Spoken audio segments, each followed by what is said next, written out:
going on, everybody? This is TJ from Kuma Style Reviews. What we're looking at today is ToyWorld's TW-D01, their Roar.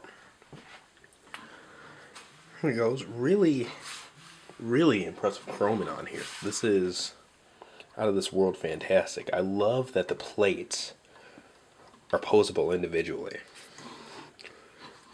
And before I forget, if you like what you see, of course you can buy this and more at WK Toys and More. Jason Watson runs it. A lot of you guys have interacted with him through like Facebook and this and that, but really incredible prices, great customer service, overall good guy too. So trust me when I say he deserves your money. But getting back to him, just rotating it some. Like I said, the chrome is actually some of the most impressive I've seen on a toy, period. Really just well done, good shade. And I'm not a chrome guy. Don't like it at all. A couple of things that stick out. The sword and the gun both have storage in alt mode here. So really cool. I like the angle and stuff like that, especially with, you know, him sloping more downwards. The legs have the elbow and knee articulation. I don't want to rotate that, but so they're pretty articulated. Good stuff. And the feet even have some forward and backwards movement and things like that. So pretty posable in dyno mode. The mouth does move. So that's really cool. And it's a good size as well. So there we go. Definitely fits into that classics Voyager scaling. But getting this transformed here. And put the mouth back. And this tabs in really tight. So pardon me if I don't need to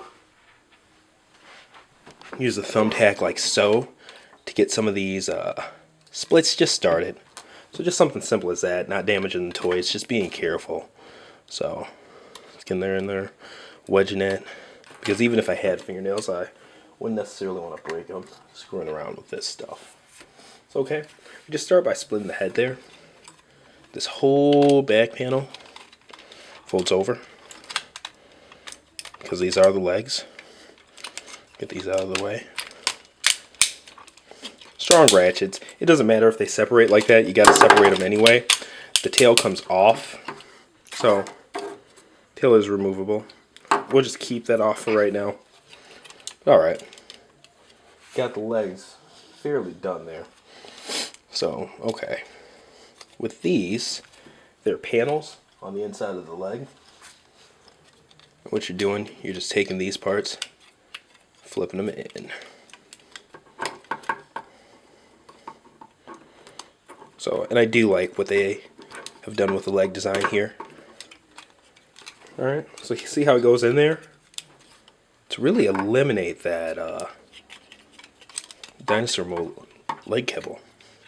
So it looks good. It's just hard because it's that double hinge thing. So you got to fold the first part of the hinge in, then the second part around. The thing about the chrome is that it's kind of slippery, so watch out for that. Actually flip these around. And then just tap those back in. Like so. And then the two halves of the head, we're just flipping those down. So, alright. The next part, according to the instructions, is actually splitting up the, splitting up the tail. But we're actually going to save that for last. So, you see how tightly those snap? Just good stuff. Okay.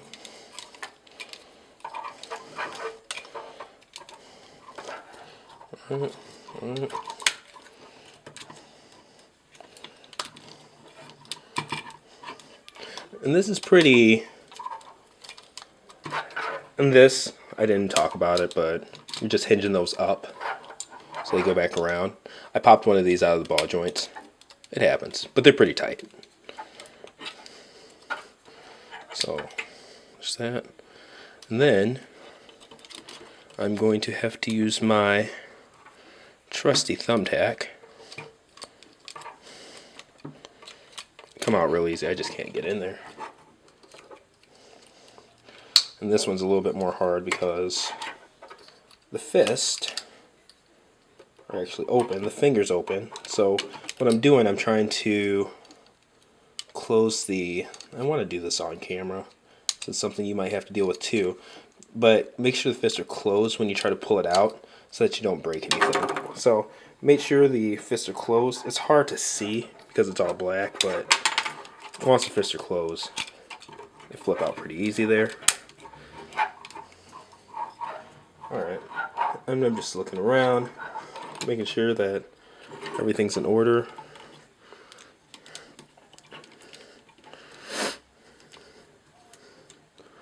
And there we go. And you can see he has really, really strong ratcheting arms. But you can leave the tail on during transformation, whatever you feel comfortable with. But see, that's the peg right there. You literally just flip it out. These flip around.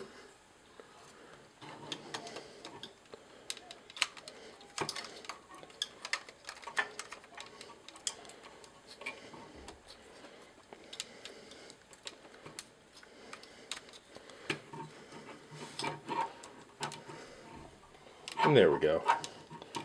These go in and out. You want to get this reared back some, so you can angle those up more.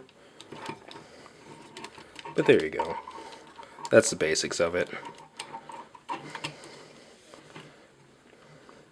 But overall, really, really strong aesthetic. It makes it kind of hard to believe that this is actually the start of a combiner for this team.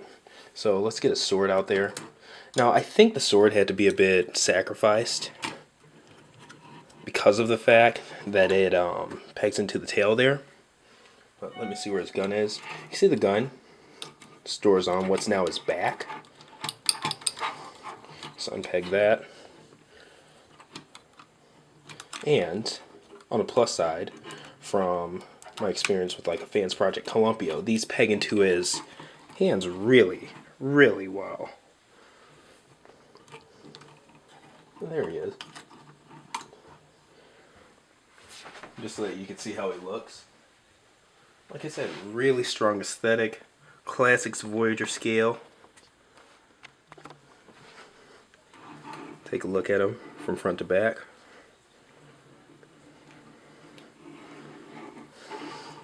Now taking a look at his posability here. Head's definitely on a ball joint. Now the shoulders, nice ratchet and shoulder joints. One part that I don't like is that these parts, I'm sure they're used for like transformations later and stuff like that, they don't have anything that locks them into place, so that when you're moving the shoulders, like so, they can be prone to move. So you just kind of got to brace it. There is bicep swivel below the shoulder. He just doesn't have a lot of bicep in general, but you just saw, you see the extent of the elbow articulation, really strong ratchets there, waist swivel, full rotation at the hips, strong ratchets, good bend at the knees. They do go all the way around. Well, if you want to let these out, they can go up even further, but they get a good 90 degrees regardless. Now, I find this really impressive. The amount of swivel that he has in that ankle area there is really amazing and really helps balance him out. So it's a well balanced toy. I could see something like this tending to be back heavy or something like that because of everything it has going on. But even though it's not like die-cast hefty, it feels good. It definitely doesn't feel like something that's cheap or just too light for its size and this and that. It's good. And like I said, a really strong aesthetic too.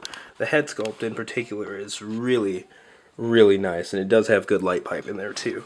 So let me actually zoom into the face and get a light behind it and see if I can show this off some. There we go.